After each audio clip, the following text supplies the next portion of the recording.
Awesome. Okay, cool. So movie magic. This one's super fun, and then it's a lot about this concept of significance, and we focused on it so much, and I'm really happy that we're coming back to it at the end, because I think we sort of drifted away from it a little bit, and it's really one of the big takeaways. This idea that people want to feel important.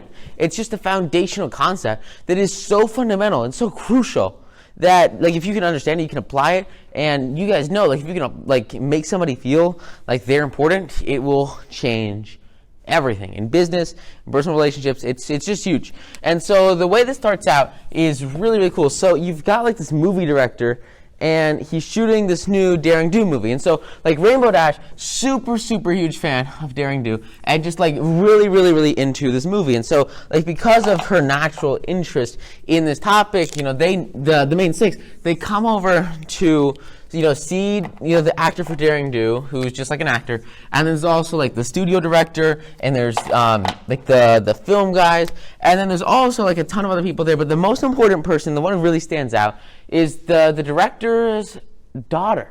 Really interesting, and we'll see how this plays out. But the key core foundational concept here is that she wants to feel significant. And so these guys get on set.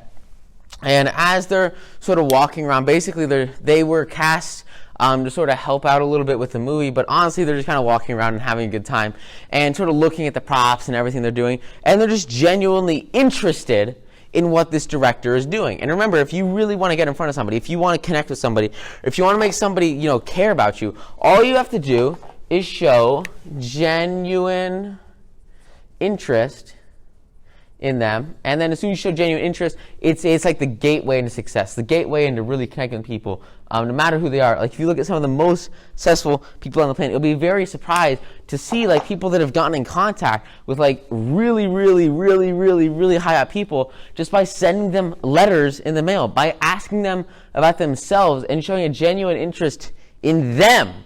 Because so few, like, just a tiny fraction of the population actually understands this concept and actually cares about showing an interest in other people, and other people's ideas, and other people's interests. Like, if you want to maintain conversation with somebody, just talk to them about what they like. It's pretty basic stuff. And so they go through this process, and that's exactly what they do, is they show this genuine interest in this director, in the movie, in the work that they're doing. And because of that, they get to stay. They have this big movie set, and they're basically just staying on set with everybody and watching them film everything. And it's like a cool little experience. It works out really well for them and for the producers, and it's just a good place to be. The challenge is that once they get here, they're kind of filming, and they have, like, this prop set, and they have, like, this massive little, like, fake volcano. There's just tons of movie stuff.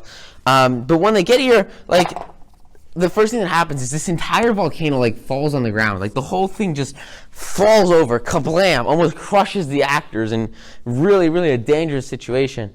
And, lights start failing, cameras get broken. Stuff is just not working the way it should. It's literally being destroyed, and no one can really figure out what's going wrong. And so these guys are trying to help. They're trying to figure out how they can help. And they go around, they're trying to use their powers to sort of stop stuff from going wrong, but they really don't know what's happening until somebody goes, and they have this big shrine sort of in the middle of the filming studio. And in this big shrine, they have these weapons that they made, these replica weapons that they made from Daring Do, from the books. They have, like, her sword and her jewels and her emeralds, and all these things that she used in the book to go and actually go on these big adventures and defeat all these cool monsters.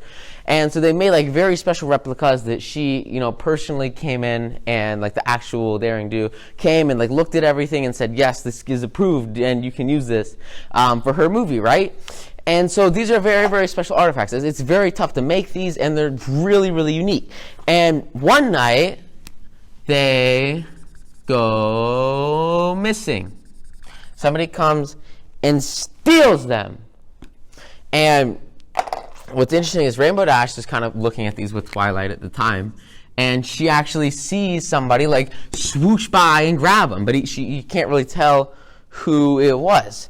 And so you kind of have this mystery of like, okay, well, who was it that's actually taking all this stuff and, you know, messing up the film supposedly and destroying the prop and destroying the rooms? You know, what's really going on here? Because they care, right? Like, they want this to be a successful shoot. They want it to work well. But if stuff keeps going wrong like this, the director, you know, he says, like, you know, if this keeps going wrong, he's going to have to cancel the film. And similarly, like, the lead actor who's playing Daring Do is getting pretty pissed off with everything constantly being broken.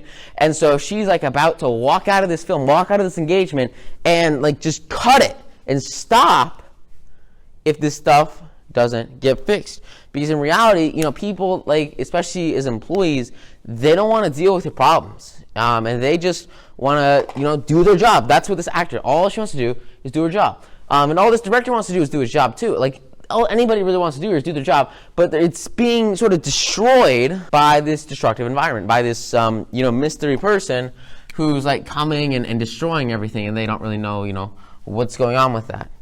And so these guys, they get their power somehow, and they're, like, flying around all over the place trying to figure out who this is, and they have this huge, like, Scooby-Doo style chase around the whole park, and they, you know, try to, I think they're all running at this person, and what happens is just berserk. They kind of get split up, and then, like, you know, Rainbow and Fluttershy, like, half of them get locked in, like, a janitor's closet, and they can't get out, and then the other half get lost in the middle of nowhere and just stumped everywhere. And what's really interesting here is this this idea of having, you know, another perspective, having another plan, you know? Like, when everybody's trying to, like, pound down the door, you want to be that one person who picks up the phone and, like, calls the person who's inside and asks them to open the door. And if you can do that, I mean, that's really powerful. Listen to that again. That's literally massive. And that's kind of exactly what happens here. Everyone is trying to sort of brute force their way to figure out who this villain is and to sort of you know, force, you know, like, capture them like a traditional, like, just, you know, groundhog, like, everyone stomp on them, and we'll figure out who it is. But Twilight, you know, she doesn't get locked in this room, and she's kind of wandering around on her own, trying to figure out what's going on here. And she realizes, you know, she starts to put the puzzle pieces together, you know, and she starts to think. She starts to think about what's going on here instead of trying to just, like, do things, instead of trying to just, like, instantly pounce on the opportunity to go and chase somebody. She takes a minute to step back and actually look at what's going on here. And she realizes that the director's daughter feels really, really, really neglected. She's basically just been an intern getting coffee for him for half a year, when in reality, she wanted to go and she wanted to play the role of Daring Do, and she wanted to be the star. She wanted to be the lead. She wanted to be the most important, significant person on this entire film. But she wasn't! And that pissed her off. Made her upset. Because she wanted to be center of attention, just like everybody wants. And the only way that she saw to actually make that happen was to destroy the set, ruin the props, and force everybody to leave, force the actors to leave, force, you know, her dad or her dad's workers to leave, so that she would be the only person left to play in this star movie role. And so that she could be on the cover of this movie, so that she could be the front of everyone's mind. And instead of, like, asking, or instead of trying to figure out an alternative way, or instead of trying to figure out a way to positively and effectively take part in this film, in this production, in this project, instead of asking for help, she decided that she was going to crush the opportunities that other people had and destroy their potential futures and their ideas and their works and their ideologies and everything they've been passionate about and working towards for years, so that she could have more impact on herself. And what happens here is really, really harsh. So Twilight, you know, she sits back, she takes a minute to think about this, and she basically figures out what's going on. And so it gets to the point, you know, they find everybody, they unlock the door, and they get everyone back together. The mastermind comes back together, you know, these walls fade away. And they're coming together with this guy, and then with his daughter. And they're trying to figure out what's going on here, and who's destroying all this stuff, and who stole, you know, the swords and all that stuff. And, you know, they start to talk to him about it. And Juniper, that's her name. Her name's Juniper. She's the daughter. She basically says, "Oh, well, I'll go get you guys some coffee or something." Because while they were chasing her, she wanted to, like, run away and hide the stuff off of the studio, off the film area, so that she could hide it sort of, somewhere in the city or something where no one would ever find it. But she wasn't actually able to escape because these guys tracked her down and caught her, and she just had to sort of haphazardly hide them in a little bin somewhere while she was running away. And so she goes off to this bin to try to go and get this stuff and hide it while everyone's talking. And basically the main six figure out what's up, and they understand, exactly what's happening here. And so they come together and they follow her. And then, she leads them right to all the stuff, and they catch her red-handed with her dad standing right there. And her dad is pissed, not because of her actions, because she lied about them. Because so often, the actions or the ridicule isn't really the worst part. You can get forgiveness for mistakes. You can get forgiveness for things that you do that you really probably shouldn't have done, as long as you ask for forgiveness.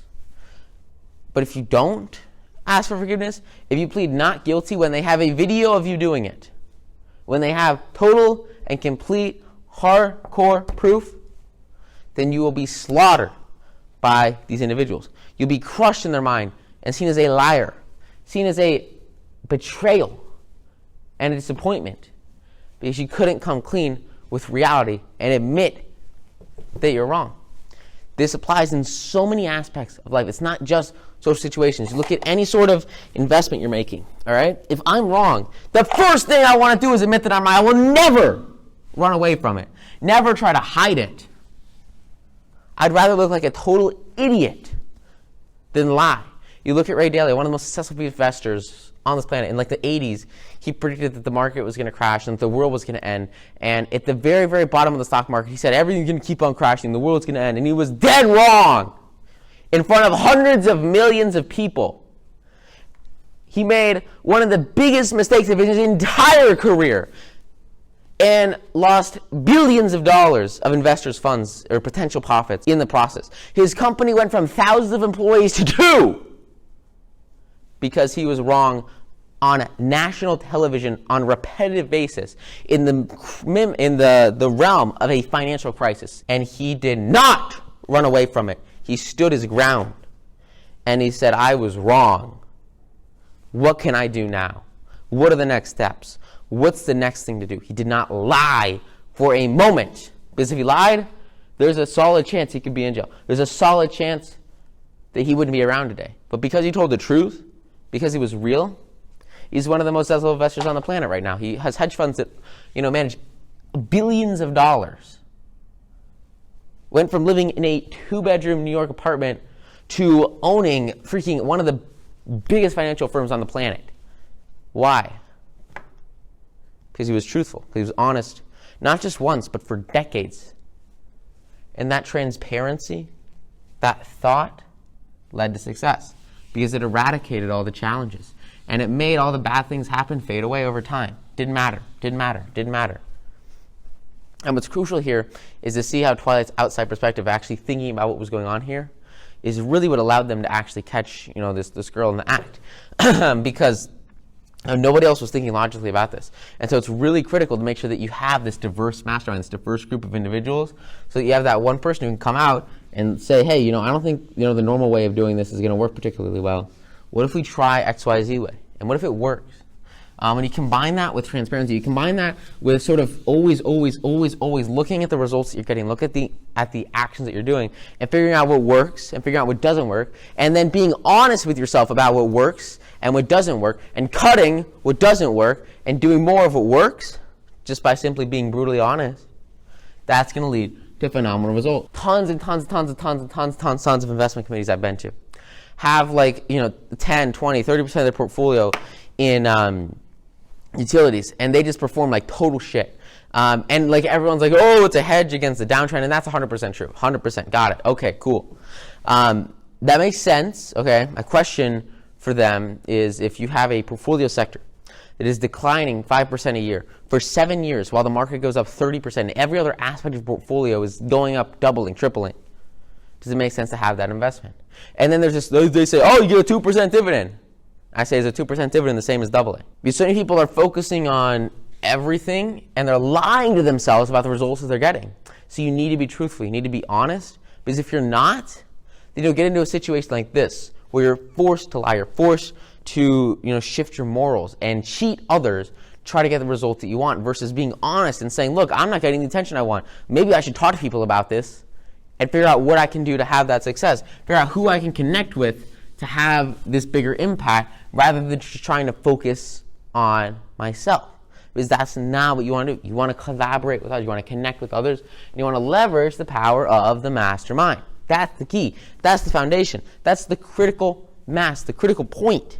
When you're able to stand up and cut up on a diving board and say, look, I am willing to fall. I'm going to jump off, and hopefully I'll be caught by the group. I'll be caught by the people that are surrounding me. I'm surrounding myself with, because I'm not just going to stand here the whole time and just lie about where I'm at. And that's what happens here, and it's really, really, really a shame, because it fundamentally crushes this girl, and basically she gets disowned by her uncle and has to run away, and her life just freaking sucks for her because she lied, because she literally tried to hurt people to get what she wanted, instead of just saying, hey, can I, raise my hand? Can I be part of this? Wasn't willing to do that, and because of that, she almost destroyed it for everyone.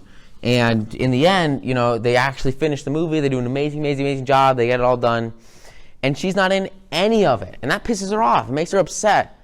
But there's no chance she's going to be in it. Why? Because she went about it the wrong way. You got to make sure you're going into things with the right mindset, the right ideology, and the positive growth mindset, that you're going to contribute and add value, rather than try to take away from other people, rather than try to drag down others or destroy others in order to boost yourself. That's not the way to go about it. You want to build the biggest tower, you want to build the biggest city, build a skyscraper, you've got to do it on your own, not by freaking tearing down other people. Awesome. Okay, so mirror magic. So here's kind of the continuation.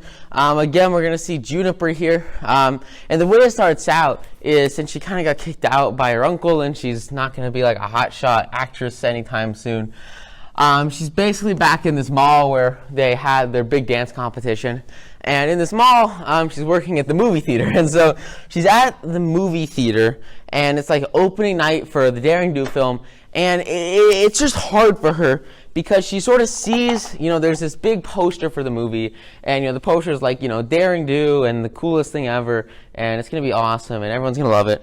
And on the bottom of this poster, obviously there's this giant picture of Daring Do, but then there's also this little picture of the main six, because they were really big parts in actually helping the movie become a reality. And so they get a little feature on this, like, big poster in front of the whole movie theater. And so Juniper sees this, and instead of thinking like, wow, that's awesome, wow, that's amazing, what a congratulative, what a powerful accomplishment that they just had, what a great thing for them. I am so happy, so proud, and so grateful that they had that achievement. Instead of thinking about this in a positive light, she thinks about it in a negative light, because in her mind is full of negativity. This is why it's very, very, very, very, very difficult to change people, because if people's minds, like Juniper's, are filled with negativity, with negative energy, then what do you need to do? You need to shift that entire mindset, and that's a very tough thing to do, and we're going to see how that works out in this episode. So she sees, these guys on the poster, and, she gets filled with one of the worst emotions you can have, which is, of course, jealousy and anger. And she says, oh, these guys are awful. I can't believe they did. I mean, I'm seriously, like, hurting myself just thinking about the negative emotions that were going through her mind. And in essence, without really, I don't want to focus on negativity, because negativity is literally, like, awful. She basically says, like, she's pissed off at them. They're the worst ever. And, she just gets really, really upset. And after this happens, she reaches, she's like serving popcorn to some people, and she's kind of rude to them. And she finds this mirror on the floor. She picks it up, and she says, I wish that these customers, these clients, would go away. And so she kind of wishes that into the mirror. And then they, turn around and, leave, and the popcorn, explodes in her face. And then she realizes that she's kind of got something special that she's found here. And basically it's this idea that there's pony magic or whatever in this world, and this mirror is like some kind of magic mirror, and so she can wish things to the mirror, and then they'll become a reality, and then the more that she uses it, the more that she becomes sort of infected with this, magic that's sort of corroding away her inner being. So like over time, she's becoming like, if you want to have like a scale of her like morality, it's a big word. It's sort of going down and down and down and down. She's becoming more and more and more corrupt as she uses this mirror, right? And so as use increases, the morality just tanks. And she basically turns into like this really big monster by the end of it. But that's not where it starts. Which is cool. So while this is going on, and while she's finding like this magic mirror and basically planning on how to like take over the world, what happens here, and this is so powerful, is you have Starlight. Okay, you got the main six. So the main six are all just chilling out. They have school and stuff. I don't know. But Starlight's out here, and she's sort of like journaling to Twilight. Remember, she has like that magic journal, and so because she has it, that she's journaling, and she gets in contact with Starlight. So Starlight's kind of here, and she's chilling out, and Starlight picks up the journal and starts writing back and forth to Sunset. And Sunset's like, "Whoa, Starlight's so cool! Who's Starlight? You're Twilight's new people." And they never met before, and it was a cool experience for them to go through together and to meet each other. Whether it's physical or digital or across the world. For them, it's a really cool experience where they can kind of bond and sort of connect with each other because they have similar friends, right? So over in the real like pony world, for Starlight, like she's really, really, really well connected with the main six. Starlight. So like Starlight is really, really, really connected with these guys in the real world, just like Sunset is really connected with the pony six, right?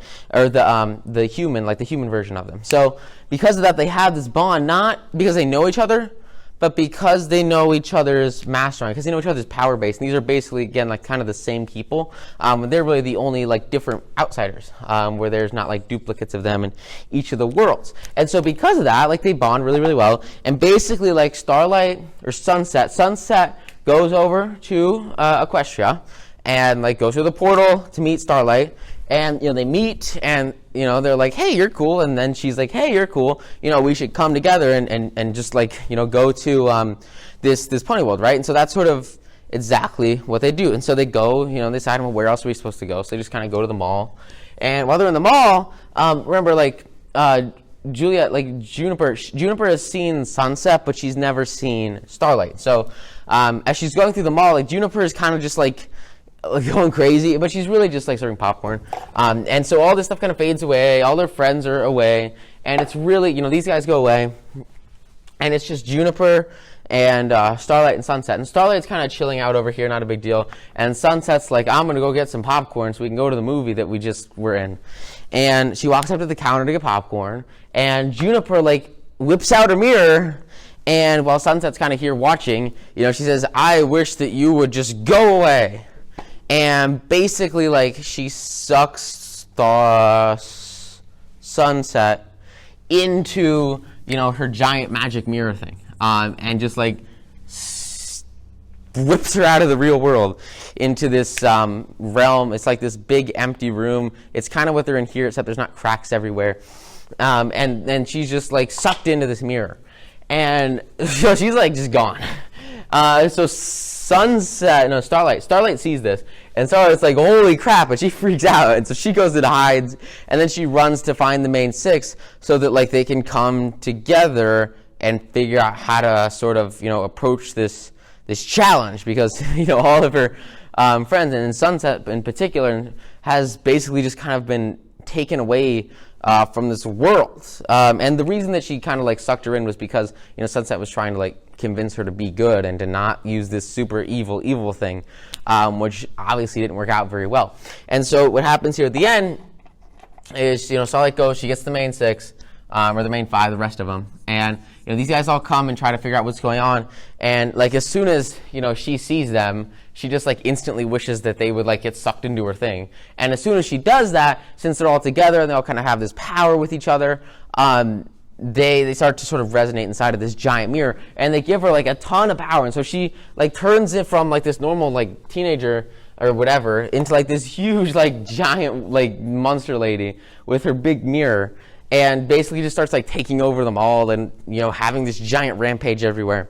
And as she's doing this, she's like sort of destroying her mirror. So that's where these cracks come from, right? As she's, running around and crushing people and just like trying to scare them or get attention or get significance, she's breaking this mirror, and she's like, these guys are going to fall into like the void and the abyss and just die, which is not a great thing to do. And so everything falls on an outside party, a neutral third party, and a party that she's never seen before.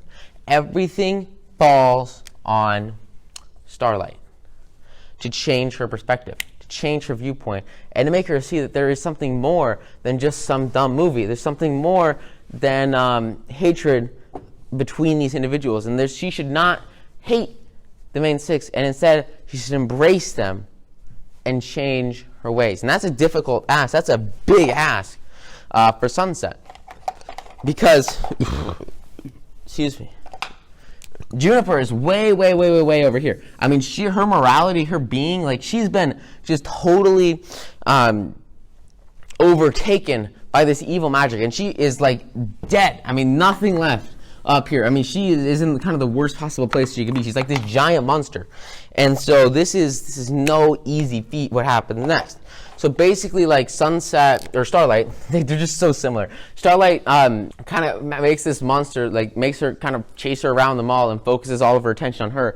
And she puts herself in the face of danger so that nobody else has to actually go in the path of this big monster. And so they're kind of chasing each other around, and she's distracting her, getting her off of the place here, and just sort of getting her away from everybody. And it gets to the point where, they're running around, and she realizes that this mirror is going to get destroyed if she doesn't do something to change her. And she understands that, like, she is just like teeny person compared to this giant monster. And so she can't, like, physically overcome her, right? She needs to do something psychological. She needs to do something social that will actually cause a change to occur, that will cause an influence in Juniper's mind, that will change her perspective and make her willingly desire and want to become nice and to become a quality person again, rather than being, this hatred, evil monster. That will pull her away from the negative magic that's consumed her and bring her into this better social standing. And so what she does is so powerful, so huge, because in reality, Sunset was in this exact same position when she was trying to take over, her entire town. And so she understands the feeling of wanting to control everything and be in charge. And on a fundamental human level, she's able to relate to Juniper. She's able to sympathize with her. She's able to understand where she's coming from and speak from the heart about how she felt when she was going through that exact same experience of being a power-crazed leader. For her, she was taking everyone's magic and controlling it all on her own. For Juniper, she was taking everyone's physical bodies and controlling it on her own. And because of this similarity, because of this parallel, because of this connection that they have, not out of similarities in personality, but instead out of similarities in life experience, they're able to relate to one another. And this is the key. If you want to have any kind of influence or really flip the tables on any sort of negotiation, any kind of collaboration, any kind of group thing, you need to make other people invested in you. And the way to do that is to make them relate to you so that as they look into you, they see a mirror reflection of themselves. Because people are not going to want to hurt themselves. People are going to want to support themselves. You want to help themselves and be on the same team as number one, which is, of course, themselves. And so the key here, and what Sunset does Starlight does so well, is she gets her to take a minute, step back and look at what's going on here. Look at what she's doing, and look at the people around her that are running around screaming, crazed, out of their mind, destroying their lives. And she asks her, is this really what you desire? Is this really the impact that you want to have?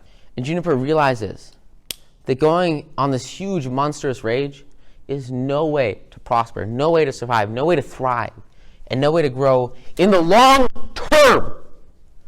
And what she has to do is she has to get rid of all this crap. And she has to go through some short-term pain, short-term loss of power, short-term hurt, so that she can have a long-term growth path for her overarching. That's what Starlight makes her realize. So she sets down the mirror, and she kind of magically lets out all of the main six, right, as they're about to fall into this abyss and die. And they get, she goes through this hurt, she goes through this pain. And in exchange for that, they come back out alive, right? And so everyone kind of leaves because they're freaked out. But the main six, they pop out of this giant mirror thing, and they all come back. They get together with Sunset. They're all super happy. It's like the best thing ever. And what's so cool here is that you've got your mastermind, right?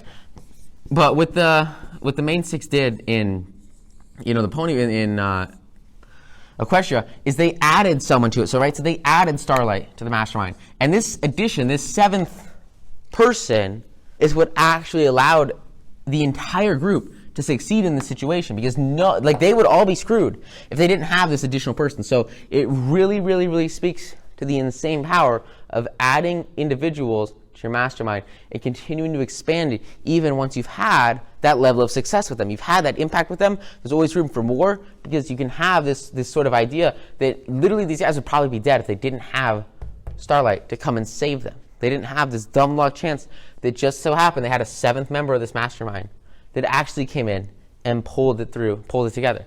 And in addition, now they're going to win friendship with Juniper, because Juniper feels distraught, feels crushed, and they come together and they say that they will support her. They will be her friend group. They will come together and surround themselves with each other so that she doesn't have to stay here. She doesn't have to have a terrible life, and instead her morality can explode. She can have the success that she wants. She can have the impact that she wants, and she can do whatever the heck she wants, even if it does mean working at the movies maybe at the beginning. She can have the life that she wants. She can have the friends she wants. She can have this really, really, really powerful end result that she desires as part of their social group, and they embrace and collect and collaborate just like the Pony Six did when they found Starlight, just like they did when they destroyed her and crushed her village. Instead of forcing her away, instead of pushing them away, or pushing Starlight away, like Twilight and the main six, they brought her in. They made her a friend, just like the main six made Starlight a friend, just like the main six brought Starlight in. They brought her in to survive, just like they brought in that evil version of Twilight when she destroyed everything. Instead of pushing her away after she tried to kill everybody, brought her in. Because one more member to the mastermind has a exponential scaling effect. And it is so, so, so powerful.